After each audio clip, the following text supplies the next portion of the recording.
Hi అండి, welcome back to our channel. ఎవరైనా ఛానల్ని కొత్తగా చూస్తుంటే సబ్స్క్రైబ్ చేసుకోండి. సిద్ధుబాబుకి ఆల్రెడీ 11 months కంప్లీట్ అయ్యాయి. సో నేను చికెన్ అయితే ఇంట్రడ్యూస్ చేశాను. ఎలా వండాను, తనకి ఎలా పెట్టాను అనేది మీకు ఈ వీడియోలో చూపిస్తాను. ముందుగా మనమైతే బోన్లెస్ చికెన్ అయితే తీసుకోవాలి. ఒక పీస్ చాలు. వీటిని చిన్న చిన్న పీసెస్గా కట్ చేసుకొని పెట్టుకోవాలి. అందులో కొంచెం కొత్తిమీర, పుదీనా, కొంచెం క్యారెట్ వాళ్ళకి ఫైబర్ కోసము. ఇది మొత్తం నేను గీతో చేశాను అనమాట. ఇది నేను కుక్కర్లో వండాను. సో నేను స్టవ్ ఆన్ చేసి కుక్కర్ పెట్టుకొని అందులో 2 tablespoons గీ యాడ్ చేసుకున్నాను. అది వేడయ్యాక అందులో కొంచెం జీలకర్ర డైజెషన్ కోసం యాడ్ చేశాను. డైరెక్ట్గా నేను చికెన్ పీసెస్ యాడ్ చేసి కొంచెం ఫ్రై చేసుకున్నాను అనమాట.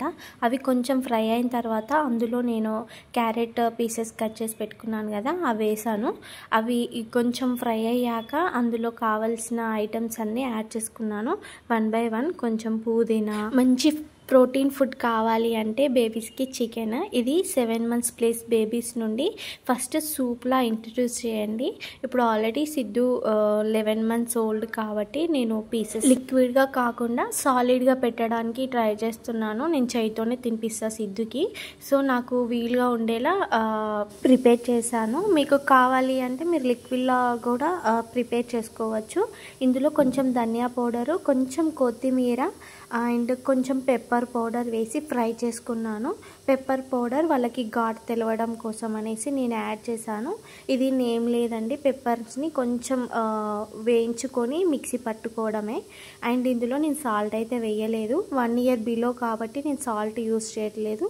అల్లం వెల్లు పేస్ట్ అండ్ పెప్పర్తో వాళ్ళకి ఘాటు అనేది తెలుస్తుంది. ఇప్పుడు అవన్నీ వేగిన తర్వాత మనం సోక్ చేసి పెట్టుకున్న రైస్ని ఇందులో యాడ్ చేసుకోవాలి. ఇది నేను 1 time పెట్టడం కోసమే ప్రిపేర్ చేసుకుంటున్నా. మీరు కావాలంటే ఇంక కొంచెం రైస్ని ఎక్కువ యాడ్ చేసుకోవచ్చు. రైస్ కూడా మంచిగా వేగిన తర్వాత రైస్ అయితే ఎంత తీసుకున్నామో దానికి డబల్ వాటర్ యాడ్ చేసుకోవాలి. కుక్కర్లో కాబట్టి సరిపోతుంది. అవి మంచిగా బాయిల్ అవ్వాలి. మీకు కావాలంటే ఇంక కొంచెం వాటర్ ఎక్కువ యాడ్ చేసుకుని లిక్విడ్గా చేసుకున్నా పర్వాలేదు. ఇక్కడ నేను టీ గ్లాస్తో తీసుకున్నా అనమాట రైస్. హాఫ్ టీ గ్లాస్ రైస్కి నేను ఫుల్ గ్లాస్ వాటర్ యాడ్ చేసుకున్నాను. ఇలా 1 time అలా కలిపి ఇంకా మనము కుక్కర్ మూత పెట్టేయడమే. ఇది నాకు 4 whistles వచ్చేదాకా ఉంచాను అనమాట.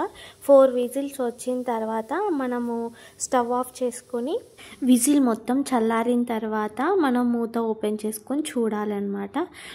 4 whistles పర్ఫెక్ట్గా బాయిల్ అవుతుంది. ఇక్కడ దీన్ని నేను స్మాషర్తో మంచిగా స్మాష్ చేసుకుంటున్నాను. చాలా మెత్తగా చేసుకోవాలి, ఎందుకంటే చికెన్ పీసెస్ కాబట్టి గట్టిగా ఉండే ఛాన్సెస్ ఉంటాయి. అవన్నీ లేకుండా మనము స్మూత్గా చేసుకోవాలి. ఇక్కడ నాకు చేయితో తినిపిస్తాను కాబట్టి ఈ క్వాంటిటీ అయితే సరిపోయింది. మీకు కావాలి అంటే కొంచెం వాటర్ యాడ్ చేసుకొని కొంచెం లూజ్గా చేసుకున్నా పర్వాలేదు. ఇక్కడ చూసారా, చికెన్ చాలా మెత్తగా అయితే ఉడికిపోయింది. అంతే, ఇంకా రైస్ని బౌల్లో సర్వ్ చేసుకొని కొంచెం గోరువెచ్చగా ఉన్నప్పుడు తినిపిస్తే పిల్లలు ఇష్టంగా తింటారు. చికెన్ అనేది పిల్లలకి చాలా మంచి ప్రోటీన్ ఫుడ్ అనమాట.